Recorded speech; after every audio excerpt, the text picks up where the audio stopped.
Breaking news, pag-usapan natin ang pahayag ni Tim Bradley tungkol sa laban ni na Unified Light Heavyweight Champion Artur Beterbiev versus WBA Light Heavyweight Champion Dmitry Bivol. Pakiramdam ni Bradley na hindi magagawa ni Bivol na ikutan o i-outbox si Beterbiev. Mapapagod at mapapagod lang daw si Bivol sa kakaikot kay Beterbiev. Pahayag pa ni Tim Bradley na ang dapat gawin ni Bivol ay panatilihin ang tamang distansya kay Beterbiev. Kung makalapit si Beterbiev kay Bivol, dapat gamitin daw ni Bivol ang stilong punch and grab. Ibig sabihin suntok sa bayakap kung makalapit sa kanya si Artur Beterbiev. So pabor si Bradley kay Dmitry Bivol, basta panatilihin lang daw ni Bivol ang tamang distansya kay Beterbiev. Dakot naman tayo kay Lyndon Artur na nakalaban ni Dmitry Bivol. Pabor naman si Lyndon Artur kay Artur Beterbiev. Talagang malakas daw talaga ang mga patama ni Beterbiev gamit ang 10-ounce gloves. Siguradong may tulog daw si Bivol kung tamaan. Pahayag pa ni Lyndon Artur nung nakalaban niya si Bivol. Wala daw lakas ang mga suntok ni Bivol. Mas mahina daw talaga sumuntok si Bivol kaysa sa inaakala niya. So pabor si Lyndon Artur kay Artur Beterbiev.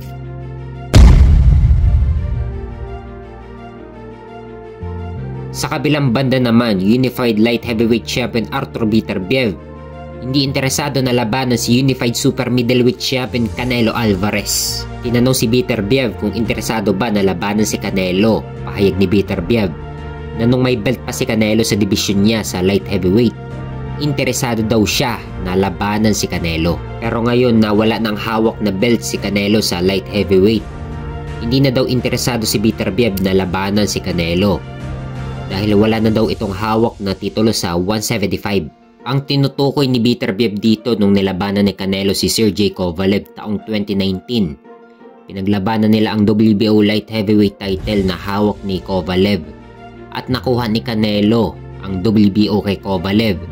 Noong araw na yon, hawak ni Artur Beterbiev ang Unified WBC at IBF Light Heavyweight title. Ito yung tinutukoy ni Beterbiev na nung araw na yon, interesado siya na labanan si Canelo. Dahil si Canelo ang may hawak ng WBO Light Heavyweight title at hawak naman ni Artur Beterbiev ang Unified WBC at IBF Light Heavyweight title. Interesado na sana si Beterbiev na labanan si Canelo nung araw na yon. Ngunit hindi naman pumalag si Canelo sa kanya.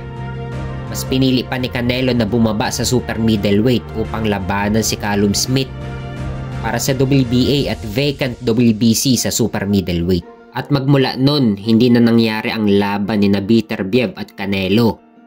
Pero nung taong 2022, umakyat ulit si Canelo sa light heavyweight upang labanan si Dmitry Bivol para naman sa WBA light heavyweight title na hawak ni Bivol. Ngunit bigo si Canelo na makuha ang WBA. Panalo si Bivol kay Canelo sa pamamagitan ng unanimous decision win. Kumbaga nakatagpo si Canelo ng totoong malakas sa light heavyweight. Nung nilabanan niya kasi si Kovalev, matanda na si Kovalev. Pero nung nilabanan ni Canelo si Bivol, dito talaga nakatagpo si Canelo ng totoong malakas sa light heavyweight. At nasa prime pa si Bivol. At dito na rin tuluyan nagsara ang pinto na maglaban sina Beterbiev at Canelo.